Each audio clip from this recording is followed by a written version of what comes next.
All right.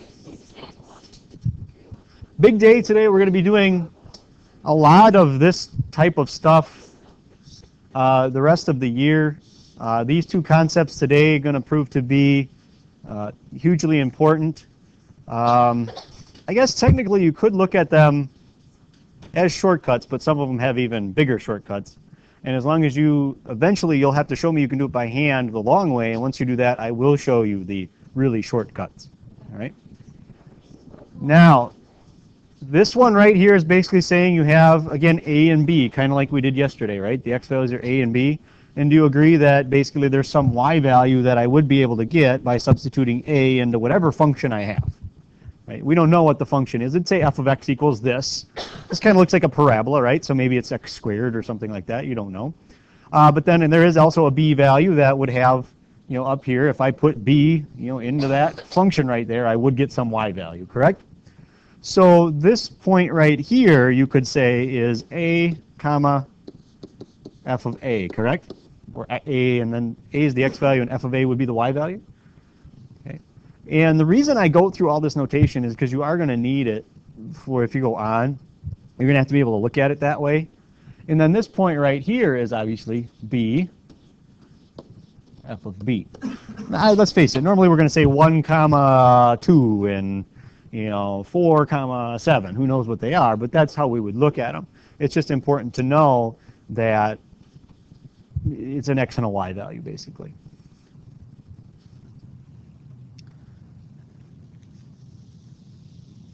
So I'm going to get rid of that.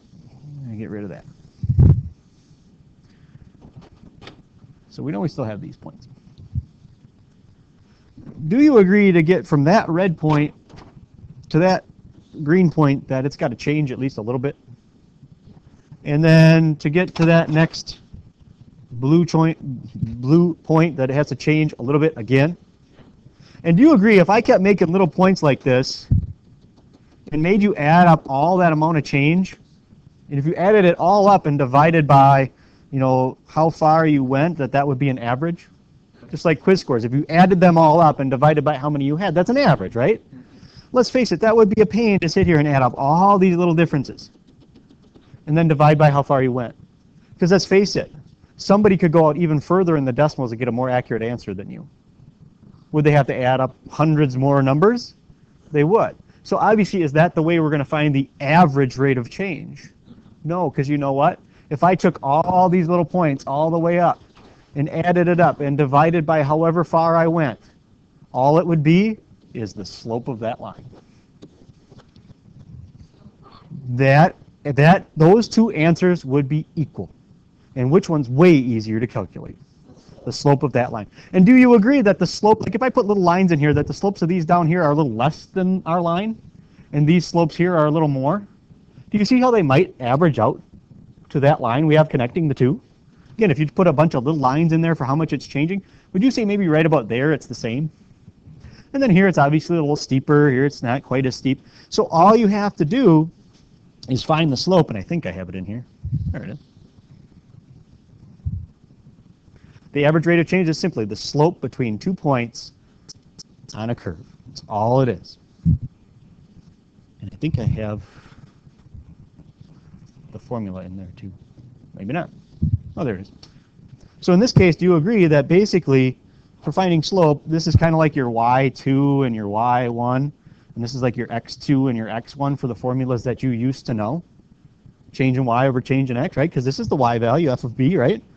F of a is a y value, and b minus a are kind of your x values. So isn't it really the same formula you did since Algebra 1, maybe even 8th grade? Maybe 7th grade even? I don't know. But it's the same formula, it just has different letters. Okay? And if I gave you these 2 points, you'd be done already, right? I mean, you would have found the slope if I had numbers here. Okay? But I'm giving you it more in general.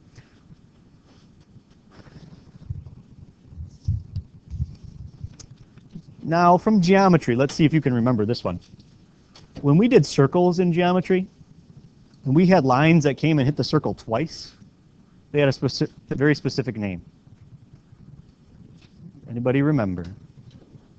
When we had circles in geometry, remember we had lines that came and did stuff like that, right? Hit it twice. What were those called? Anybody remember? No, tangent hits it once. Yes. Well, close. I agree that from there to there is a chord, but I'm saying the entire line. Yeah. And when you see it, it is one of your trigs. It is one of your trigs. Secant. Well, that's, I think, what she was going to do. Yeah, she was going to go through all 6 of them until she got it. The secant is when it hits it twice. And do you agree that this average rate of change hits it twice? It hits the curve at least twice, right? One at the very first point and one at the last point that we're concerned with. And so it's called the secant to the curve.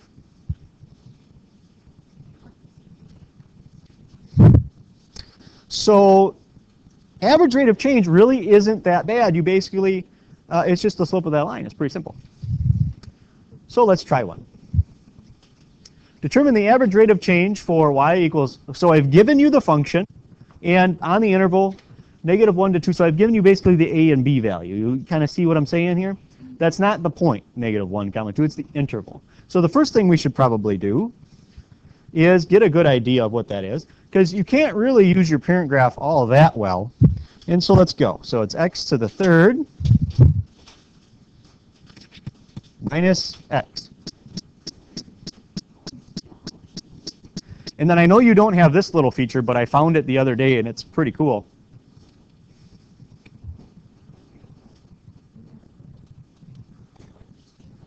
I just hit that button. I don't think you have it. It shows me the graph and all the other stuff all at the same time. I can keep typing. I can bring that one back up too if you want. What do you mean? My note page? Yeah. I just hit this button. Yeah. As long as I keep, well, I have to keep this up front, if that's what you're talking about. Yeah. So I've got my table in there with some points, and get an accurate graph on your notes there then. I'm going to graph some of these points. All right. So let's get rid of that one then.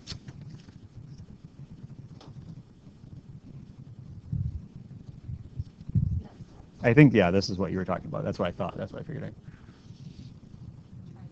Whoa.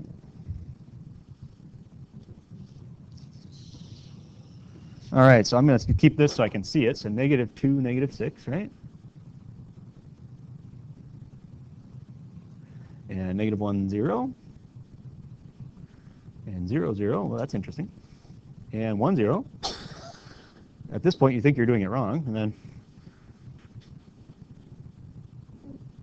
But then you take a look down at your graph down there, and it's believable.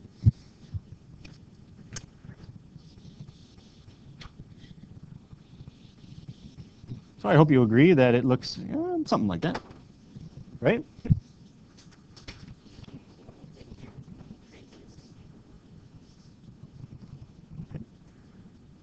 Is anybody in disagreement with how I have graphed it? No?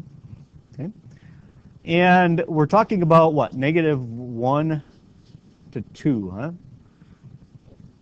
All right. I just love it when that pops up. That's always helpful. So basically, we're trying to find out from here, where I just put a black dot, to there, correct? Now, could I add up all these little changes all the way along, and then divide by how far did I go? 1, 2, 3, right? That's how far I went. I could do that. But we'd be here all day, and somebody could always do better, right? And so why not take that shortcut that just gets you to the answer very fast, which is basically find the answer of, what's the slope of that thing?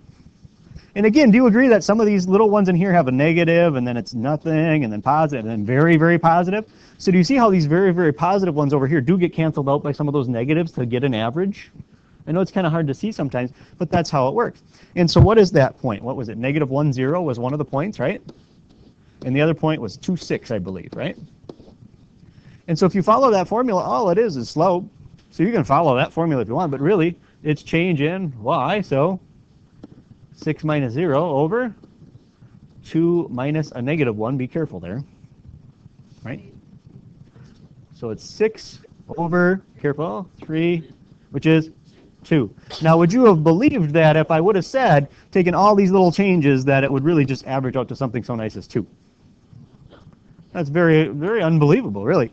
In fact, you know, some people think it's more because of all these positives over here, and they're very positive, very steep.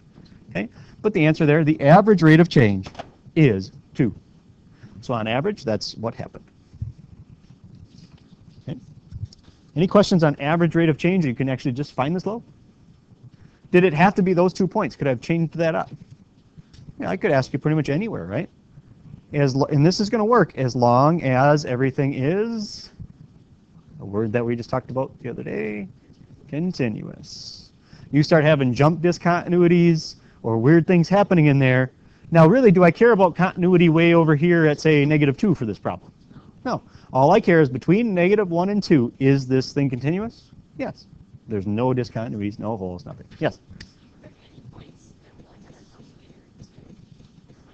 Not on this one, because I very specifically said, what is the average rate of change from -1 to 2?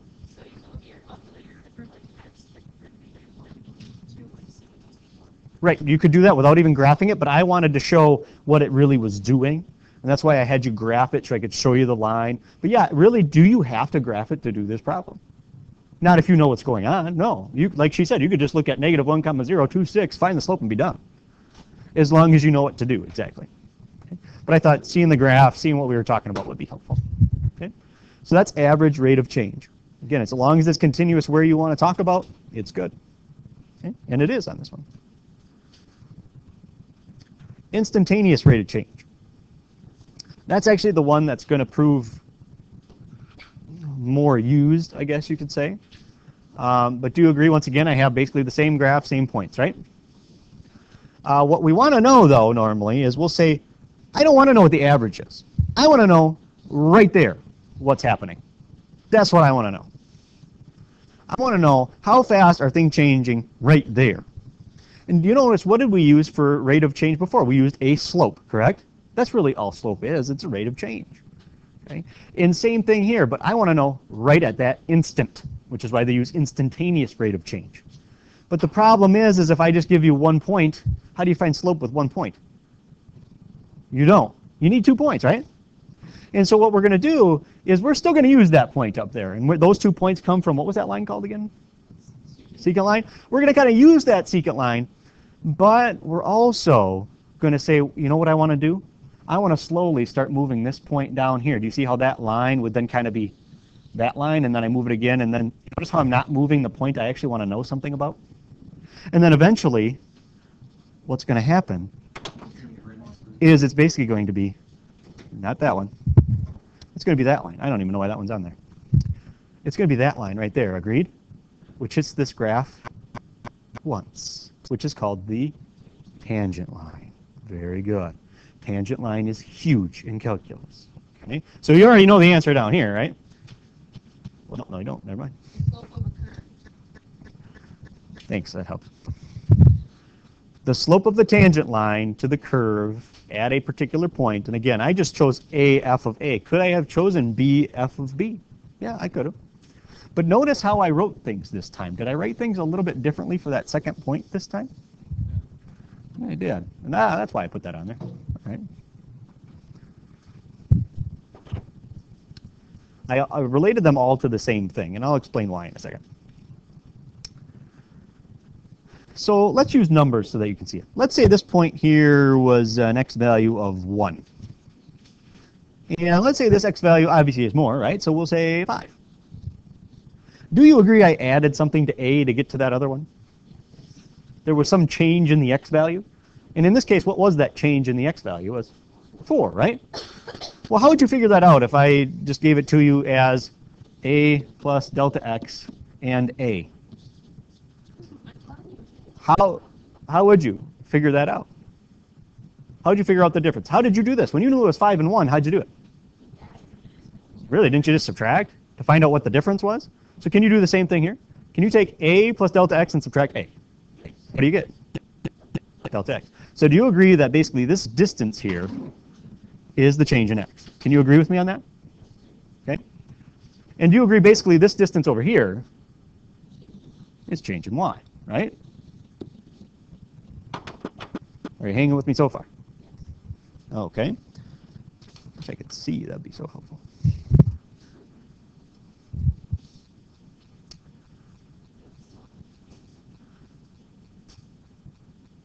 All right, I think I got an idea. Let's try it.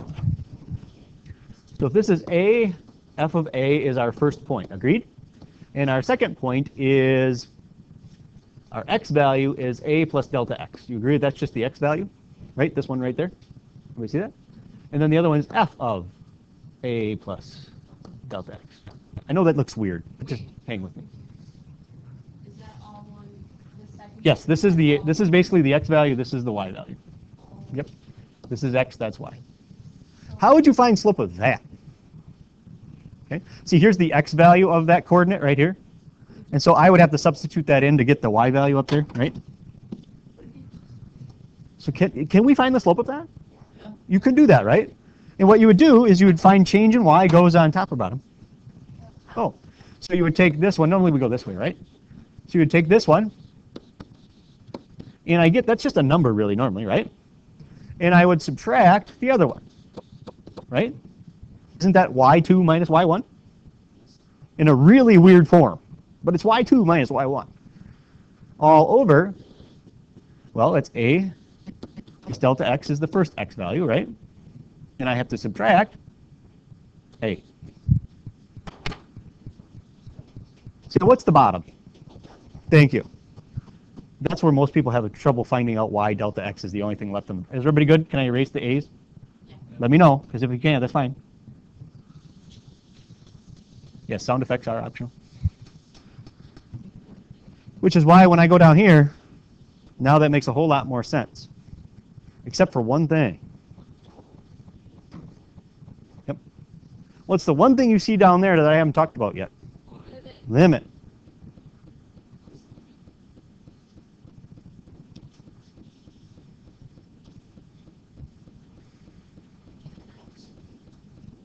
It's the limit as delta x goes to 0, and let's see if we can figure out why that is. So now you're really trying to, you're really believing me when I said today was not a good day to miss. Can you make a ratio? There we go. There we go. As delta x goes to 0.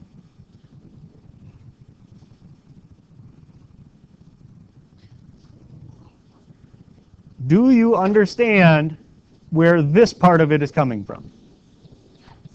That's really, all that is what? Slope, right? That's all it is. But remember what I said with all those points that I kept moving down? We're going to keep bringing that second point closer and closer to the first one. Do you agree with that? Can I make this small again so it's out of the way? Okay.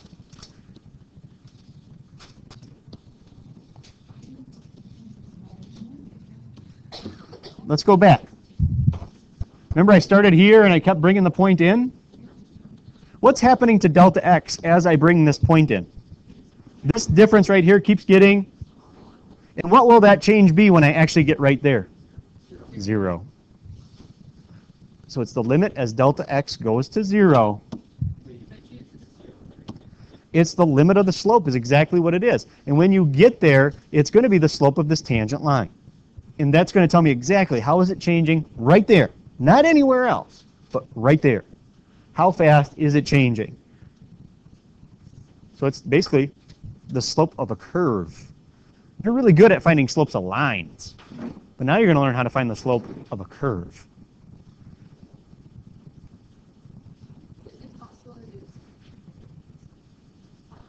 What was the question?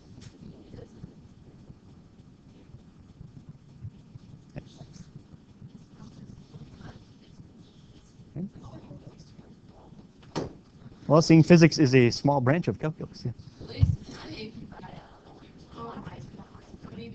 Here we go. Let's actually go and calculate some slopes here. Now, you got to trust me. If you go through and do a lot of these by hand, and when we get to the next chapter, you're going to have to do some symbolically by hand. If you can do that, I'll show you the shortcuts. Okay? If you don't, there's going to be a long year to do all of these by hand. So, here we go. Calculate the slope of the curve. Well, let's get that thing graphed first. That's an easy one, though. Graph up 3. All right. I might even have it in here. I don't even know. Nope, I lied. All right. Plus 3. And so then if I put in 1, I get 4. And if I put in 2, I get 7. right? Give or take a little bit. Now, before we do this, I'm going to see if we can come up with some guesstimates. And then we're going to see how close we are.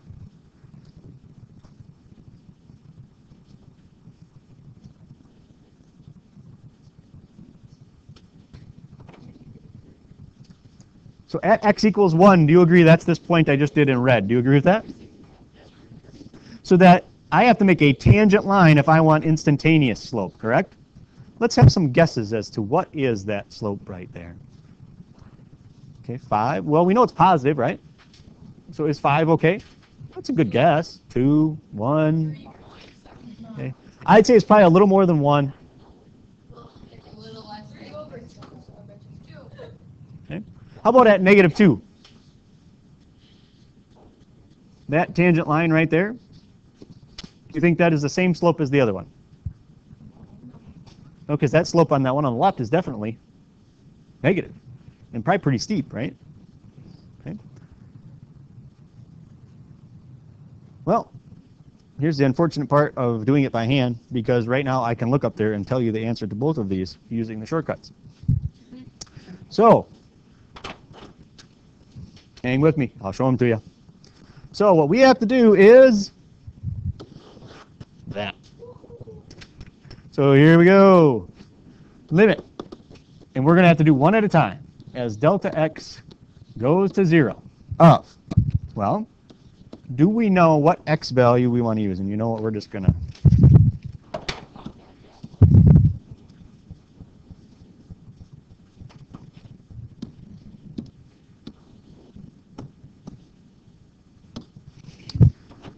this 1 is going to take the place of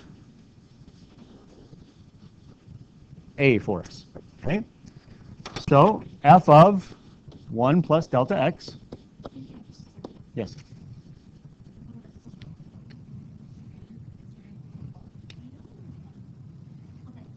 F of 1, right? Over. Now, could you do that? Could you do that whole little a plus delta x minus a every time if you wanted to? You could, as a waste of your time. It's always going to be just delta x. Okay. Now, here's the problem. All that work we did on limits, it's not going to help because substitution doesn't work. Why? Because if I put 0 in for delta x, I'm dividing by 0. Substitution, no good. Okay. So, well, good thing in Algebra 2 and Advanced Math, I made you do stuff like this. And I told you that it would become important. So what we need to do now is, do we have the function? There it is. It's x squared plus 3. So I have to find f of 1 plus delta x. So that x right there is going to get replaced by a 1 plus delta x. It's like all the stuff that you have done is coming together and it's meaningful now. Okay? So here we go. You have to put 1 plus delta x into this function right here. So it'd be 1 plus delta x squared, right? Because I put it in there, plus 3. Do you agree what I just wrote in red is basically the translation of that? Does everybody see where that's coming from? Yes or no? Speak now or be quiet.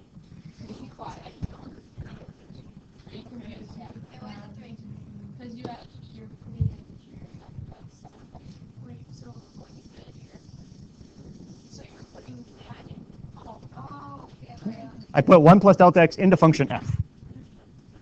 Now I have to subtract, and I always put parentheses here, and you might want to stay with that. I always do minus, parentheses, and then f of 1. Is that something I can calculate? I'm doing this. We know that.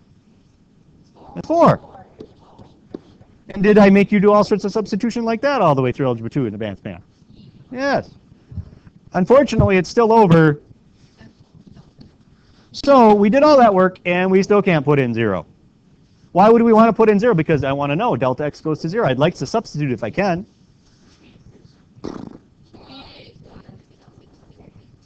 There's no two sides of an equation. Yes? F of 1. I put 1 into the function. Okay. Right there. Or I just looked at my graph. Either way. There's no two sides of an equation, though. You can't just sit there and start doing things. So you got to be careful. There's only one thing I can do. You multiply it up. Yeah, multiply it out. We have to do 1 plus delta x squared, which is 1 plus, I'm foiling. I'm hoping it's okay that I did it quick. Okay.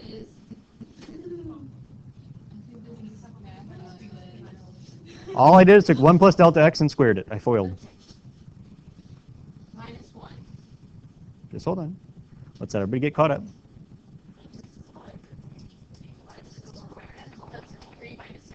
Okay, I didn't think we'd have to do this, but we'll do it anyways. I wasn't done writing, but I was told to stop. I foiled this for you. 1 plus delta x plus delta x plus delta x squared. So these two get added together.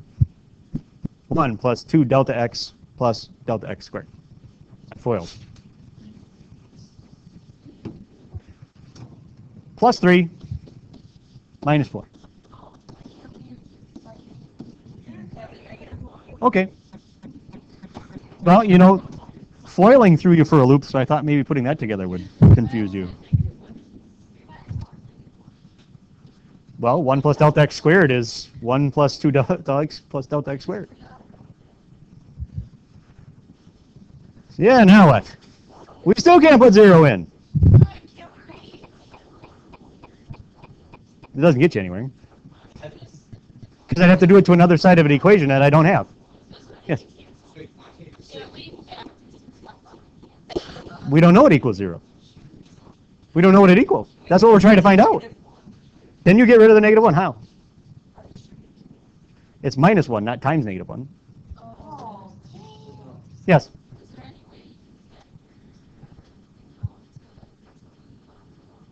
Eventually, yes, but not right now. Yes.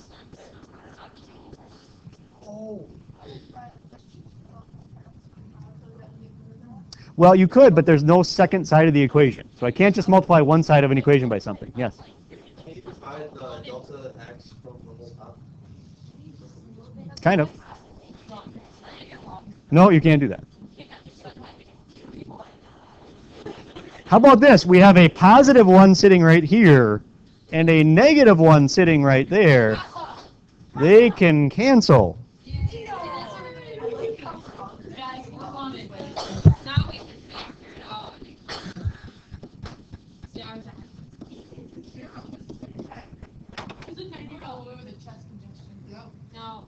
We are almost there, but I'm going to make you be cautious.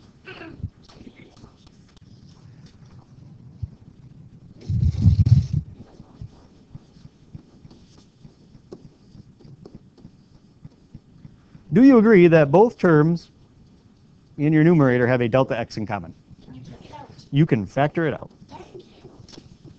Could I do that at this step, though? No. So what am I left with in the parentheses? And it's all over? We can cross off what they have in common, which is, have we just gotten rid of the problem? That delta x on that bottom was a problem since we started this limit. It is now gone. So now what you get to do is take this delta x being 0, you get to substitute, and the answer is, what is 2? Yeah, the slope of that line right there is 2. So we'll say m is 2. The slope's 2, right? Yep. Yeah.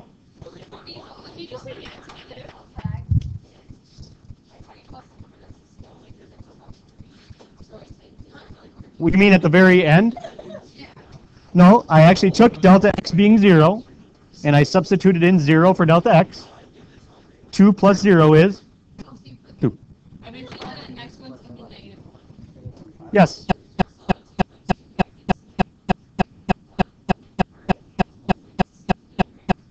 No. For right now, as far as checking, does 2 look like a logical answer for that red line? Yes. Does 2 look like a logical answer for this red line? No. I think it's negative. All right.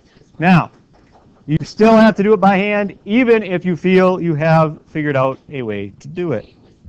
No. So, you might want to get a sheet of paper out because you're probably running out of room. And we have to do -2 yet. Oh, or it's just going to be negative. It's going to be negative. If it's not -1, then really because look at your x and y. No, it's your x, and then the 1 has to be negative. Though. Yeah. So you're not going to fit this one was going to negative. Everybody ready? Yeah. I'm so excited. Darn it. All right.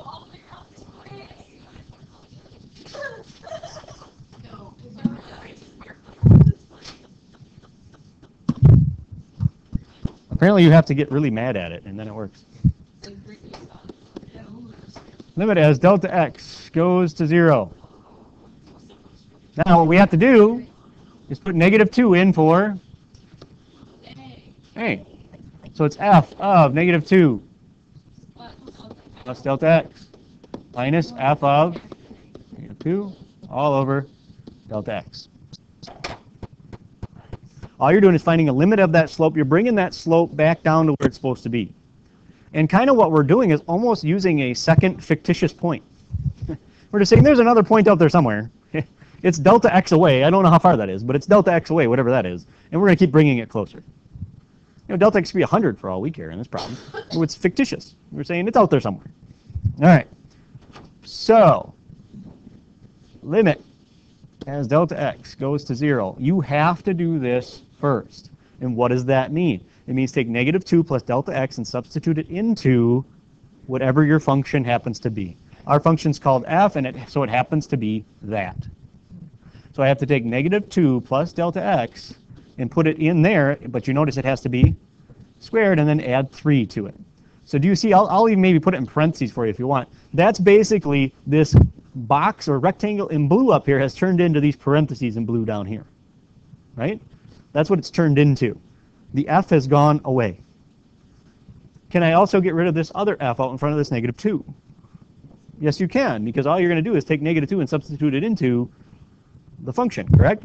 So minus, and this is a parenthesis I'll always put in. And this will help you in the next chapter if you get in the habit of putting that parenthesis in. So you put -2 in, and you get 7, right, up here? Right? Is it -7 or positive? Okay. All over delta x.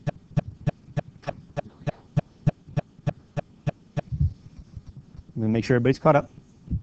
Oh, we better get rid of this other answer because that's probably not what it's going to be for.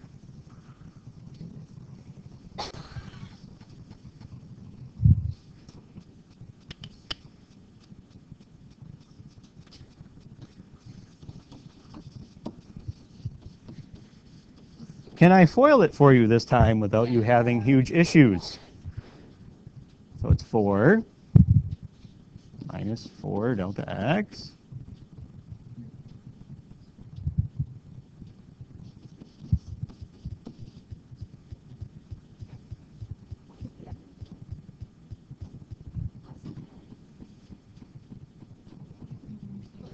plus 3 minus 7. I'll just put it out there like that for now. Now, really, do I need any parentheses on any of that that's on the top now? No, not really. But I'm going to leave it all written there for right now. And I'll come and simplify it in a second when I am feeling confident that everybody is at least somewhat with us here. Question?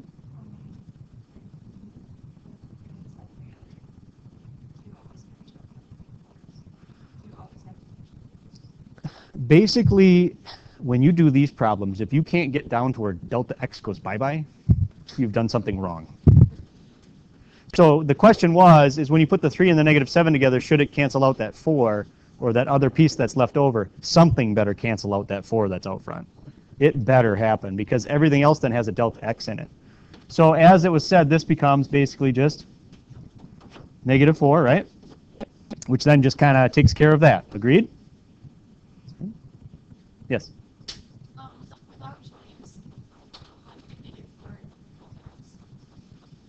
Well, basically I would take -2 times the delta x on the other one, and the -2 on the other one would go times delta x, so -2 delta x minus 2 delta x is -4 delta x. Or you mean the shortcut? How I do it in my head? Yeah. Just add these two together and double it. That's what goes in the middle. And you know what goes here? Take that one, square it. Take that one, square it. Add them together and double it. Okay? So, we have the limit. As delta x goes to 0. Can I substitute 0 in right now sitting up here? No, because we got that darn delta x in there. All right. So delta x gets factored out. -4 plus delta x all over delta x. And so the same way delta x went bye-bye last time, going bye-bye again.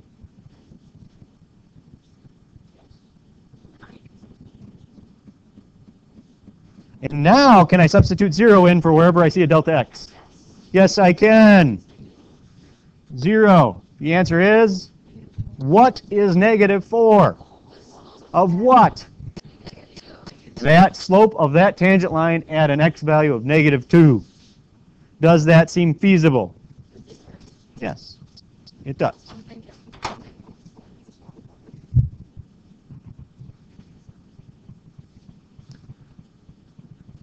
Could we have done both of those problems in the span of about 30 seconds? Yes, we could have. Not necessarily. I could give you another problem that'd be multiplying by 3. I could give you one that's multiplying by 4. I could give you one that's multiplying by 4 and then adding 3 times it. So there's lots of different problems I could give you, and that's when you just have to wait for those shortcuts. So you have to show me by hand. Okay? Any other questions? This is instantaneous rate of change because I want to know at that point. What are these? Secant, so you're finding average rate of change, which is just the slope between the 2 points.